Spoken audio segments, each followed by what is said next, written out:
In 2024, the average person encounters thousands of media messages every single day. From scrolling through TikTok to reading news headlines on their phone, we're constantly bombarded with information that shapes how we see the entire world. But here's the question that's been on everyone's minds lately. Do we actually need to teach everyone how to critically consume media, or are we overthinking this whole thing? The answer isn't as straightforward as it might seem, and there are some pretty solid arguments on both sides. First, let's start with the obvious reason why media literacy matters right now. The statistics paint a pretty concerning picture. About 66% of US consumers believe that over 3/4 of news on social media is biased.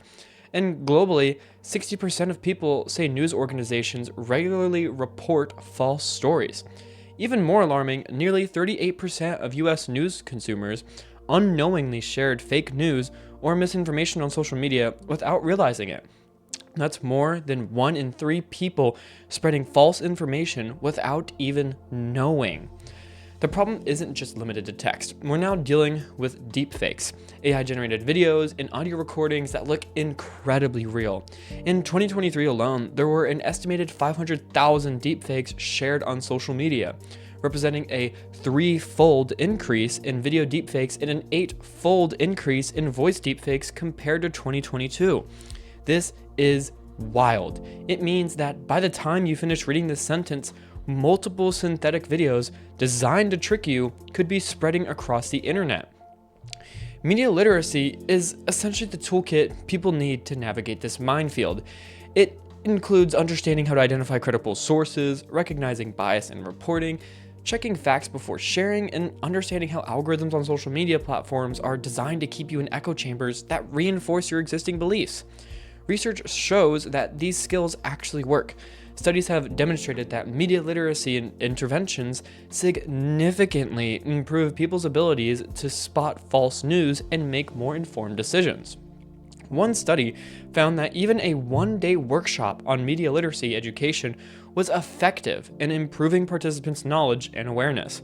Additionally, media literacy goes beyond just avoiding misinformation. It helps people understand the world through multiple perspectives. When people learn to recognize bias and challenge stereotypes, they develop empathy and cultural awareness, skills that are pretty crucial for navigating complex social issues.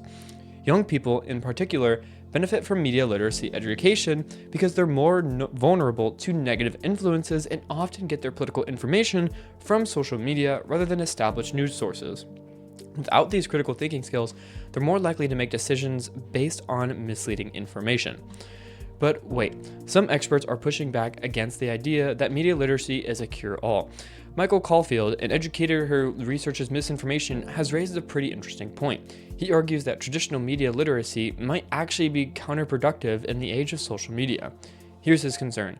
Media literacy often teaches people to deeply engage with and try to understand the sources they encounter online.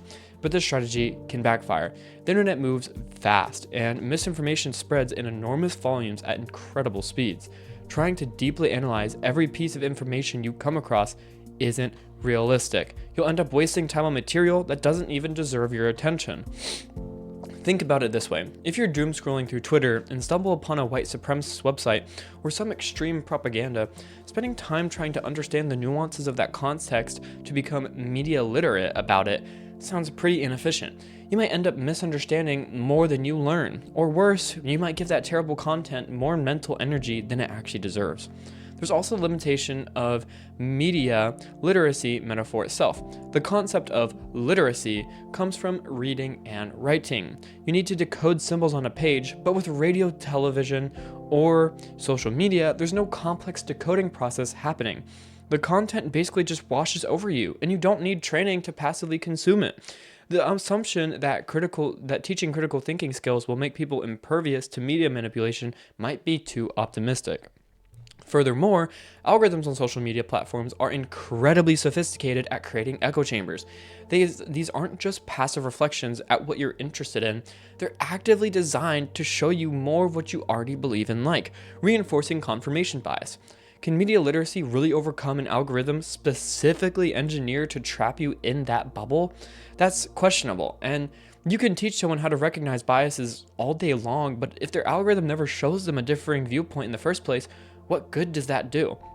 So let's think through these counter arguments. First, regarding the concern about spending too much time on bad information. Media literacy doesn't have to mean deep engagement with everything. The SIFT method, for instance, teaches a faster approach that's actually designed for the digital age. SIFT stands for Stop, Investigate the Source, Find Better Coverage, and Trace Claims back to their original context. This is a rapid, fact-checking framework that prioritizes quick evaluation, not endless analysis. You're not supposed to spend hours digging into every questionable source. Instead, you quickly assess whether something is worth your time and move on. Second, while it's true that the media literacy metaphor might have limitations, the fundamental skill still remains valuable. Yes, passive consumption of media doesn't require decoding in the traditional sense, but critically engaging with media does. That's where media literacy comes from. It transforms people from passive recipients into active consumers who ask questions like, who created this? What's their purpose? And who benefits from this message?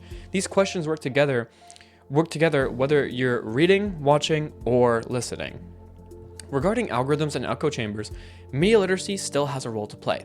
While it's true that algorithms limit exposure to differing viewpoints, media literacy teaches people to actively break out of their comfort zones and challenge their biases. It's not about relying on the algorithm to show you different perspectives, it's about consciously seeking them out yourself. Someone who understands how algorithms work and recognizes they're in an echo chamber is more likely to intentionally diversify their media consumption than someone who doesn't understand these systems at all. Additionally, research from 2025 on media literacy interventions show that these programs do work. A systemic evidence review found that media literacy interventions were effective across various age groups, with particularly large effects on digital skills and learning outcomes. Schools that have integrated media literacy into their curriculum have seen students become more skeptical of advertisements, more aware of gender stereotypes, and better at recognizing when they're being manipulated. Here's something important that both sides seem sometimes gloss over. Placing all the responsibility on individual people to be media literate might not entirely be fair. Yes, people should develop critical thinking skills, but media literacy alone can't fix structural problems with how information is distributed online. Social media platforms profit from engagement, and misinformation is incredibly engaging. Outrage, fear, and divisiveness get clicks. Responsible journalism doesn't. This creates a financial incentives for platforms to allow this misinformation to flourish. Media literacy is like teaching people to swim better while the pool's being filled with sharks. It helps, but the real problem might be the sharks. Some argue that what we really need is better regulation of platforms, more investment in quality journalism, and changes to algorithmic systems that reward sensationalism. Media literacy is necessary, but it shouldn't let platforms off the hook. That said, media literacy education doesn't prevent other solutions from happening simultaneously. Schools can teach critical thinking skills while simultaneously advocating for platform regulation and supporting quality journalism. These aren't mutually exclusive, they're complementary. Honestly, the evidence suggests that media literacy is necessary, but with some caveats. Media literacy is clearly necessary because misinformation is rampant. People are struggling to distinguish credible sources from biased content, and basic critical thinking skills are becoming increasingly important. Studies show that these skills work and that people benefit from learning them. Young people especially need media literacy, given that they rely more heavily on social media for information. However, media literacy isn't a silver bullet. It works best when combined with other solutions like platform accountability, quality journalism, and teaching people to think in terms of speed, quickly evaluating sources, rather than always diving deep into analysis. The idea that media literacy can single-handedly solve our information crisis is probably too optimistic, but the idea that we don't need it at all is way too pessimistic. So, in the end, we live in a world where anyone can publish anything instantly to millions of people. The old gatekeepers of information, newspapers, television networks, are less powerful than they used to be. That's created amazing opportunities for diverse voices and stories to be heard. But it's also created an environment where false information spreads just as easily as the truth. Given that reality, media literacy isn't just necessary, it's probably the most practical tool we have for helping people navigate it responsibly. Thank you for watching. I hope you enjoyed this kind of video. If you really did enjoy this video, and only if you enjoyed this video, please leave a like and subscribe. Thank you for watching and have a good day.